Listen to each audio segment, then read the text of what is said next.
চট্টগ্রাম বন্দরে বহির্নগর থেকে পণ্যবাহী লাইটারেজ জাহাজ নির্দিষ্ট গন্তব্যে নির্দিষ্ট সময়ের মধ্যে ছেড়ে যাচ্ছে কিনা সেই তদারকিতে অভিযান শুরু করেছে চট্টগ্রাম বন্দর কর্তৃপক্ষ, নৌবাহিনী ও কোস্টগার্ড। চট্টগ্রাম বহির্নগর থেকে অভিযানের সর্বশেষ খবর জানাচ্ছেন সহকর্মী প্রণবেশ চক্রবর্তী।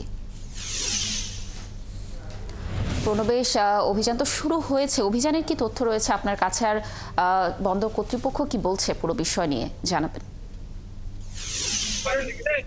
চট্টগ্রাম বন্দর কর্তৃপক্ষ আজকে বহির্নোঙরে অভিযান চালাচ্ছে। অভিযানের মূল উদ্দেশ্যটা হচ্ছে 72 ঘন্টার মধ্যে মালামাল খালাসের পর সেটি বন্দর লিমিট বা বন্দরের যে বহির্নোঙরের সীমা রয়েছে সেটি অতিক্রম করছে কিনা সেটি তদারকি করা।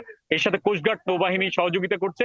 তা আমরা দেখতে পাচ্ছি এখানে একটি জাহাজকে থামানোর নির্দেশ দেওয়া হয়েছিল, সেটি দ্রুত গতিতে চলে যাওয়ার চেষ্টা করলে বন্দর যে ম্যাজিস্ট্রেট রয়েছেন, এক্সিকিউটিভ ম্যাজিস্ট্রেট, তার নির্দেশনায় এখানে কোস্টগার্ড এবং নৌবাহিনী এই জাহাজটিকে ঘেরাও করেছে। এখন তার কাগজপত্র এবং কি পণ্য নিয়ে যাচ্ছে সেটি তদারক করছে এবং তাদের কাগজপত্র কোথায় যাবে, কখন পণ্য লোড করেছে, কি পণ্য লোড করেছে সেগুলো দেখা হচ্ছে। এবং যদি কোনো ব্যত্যয় দেখা যায় তাহলে তাদের বিরুদ্ধে যে আইনানুগ ব্যবস্থা সেটি গ্রহণ করবে বলে বন্দর কর্তৃপক্ষ এবং এখানে এক্সিকিউটিভ ম্যাজিস্ট্রেট রয়েছেন তারা সেটা বলেছেন। তো আসলে চট্টগ্রাম বন্দরে বড় বড় যেসব মাদার ভেসেল আসে সেগুলো চট্টগ্রাম বন্দরে ঢুকতে পারে না। যেগুলো ড্রাফট 10 মিটারের বেশি সেগুলো বহির্নোঙরে অবস্থান করে এবং এখান থেকে পণ্য খালাস করা হয়।